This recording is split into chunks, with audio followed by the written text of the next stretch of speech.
दोस्तों, प्रधानमंत्री आवास योजना से जुड़ी ये जानकारी सिर्फ एक सरकारी अपडेट नहीं है, बल्कि उन लाखों परिवारों की धड़कनों से जुड़ी हुई है जो बरसों से एक पक्की छत का सपना अपनी आंखों में संजोए हुए हैं। ये वही परिवार हैं जिन्होंने हर बारिश में टपकती छत के नीचे रातें गुजारी हैं, जिन्होंने हर तूफान में दीवारों को थामकर बच्चों को सीने से लगाया है और जिन्होंने हर सुबह यही दुआ की है कि काश एक दिन उनका भी घर मजबूत हो जाए। हाल ही में जो नई सूची जारी की गई है वो केवल नामों की सूची नहीं है, बल्कि उन उम्मीदों की पहचान है जो अब तक कागजों में दब कर रह गई थीं। और इस सूची में जिन परिवारों का नाम शामिल हुआ है उनके लिए आने वाला समय सिर्फ राहत नहीं बल्कि जिंदगी बदल देने वाला है। सरकार ने साफ शब्दों में ये भरोसा दिया है कि जिन लाभार्थियों का नाम फाइनल सूची में दर्ज है उन्हें पहली किश्त की आर्थिक सहायता सीधे उनके बैंक खाते में भेजी जाएगी, बिना किसी दफ्तर के चक्कर, बिना किसी सिफारिश और बिना किसी दलाल के। क्योंकि इस बार पूरी प्रक्रिया को पहले से ज्यादा पारदर्शी और इंसान के करीब बनाया गया है,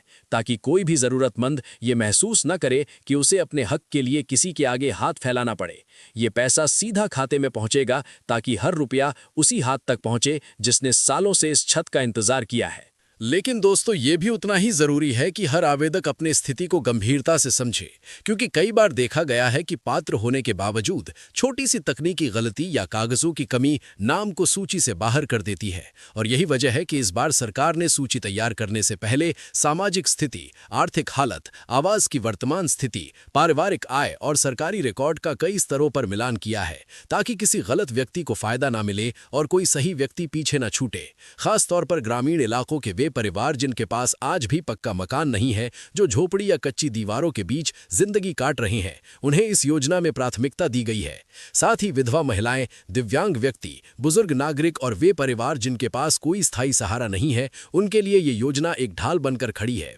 सरकार ने बजट में भी इस बार बड़ी बढ़ोतरी की है, जिसका सीधा मतलब ये है कि अब घर बनने के रास्ते में पैसों की दीवार नहीं खड़ी होगी और निर्माण कार्य बीच में रुकने की मजबूरी नहीं आएगी। सरकार का लक्ष्य बिल्कुल साफ है कि तय समय के भीतर हर जरूरतमंद परिवार को सुरक्षित और सम्मानजनक आवास मिले। पहली किश्त मिलने के बाद लाभार्थी को निर्माण कार्य शुरू करना होता है, और ये केवल एक नियम नहीं बल्कि आगे की किश्तों की कुंजी है, क्योंकि सरकार ये देखती है कि सपना सच में जमीन पर उतर रहा है या नहीं। फोटो सत्यापन, स्थल निरीक्षण और प्रगति रिपोर्ट के जरिए यह सुनिश्चित किया जाता है कि दी गई सहायता दीवारों में बदल रही है या नहीं।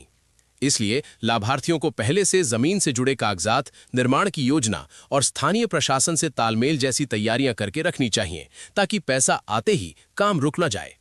इस बार कुछ नए तकनीकी मानक भी लागू किए गए हैं, जिनके तहत घर के नक्शे किफायती होने के साथ साथ सुरक्षित और आपदारोधी बनाए गए हैं, ताकि ये घर सिर्फ आज का सहारा न बने बल्कि आने वाली पीढ़ियों के लिए भी सुरक्षा का कवच बन सके।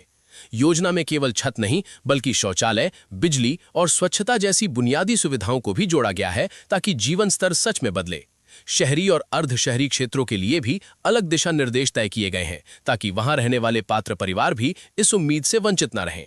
कई बार पोर्टल या तकनीकी कारणों से जानकारी सही नहीं दिखती, लेकिन इसका मतलब ये नहीं कि आपका हक खत्म हो गया है, बल्कि धैर्य और सही जानकारी के साथ स्थिति को समझना जरूरी है।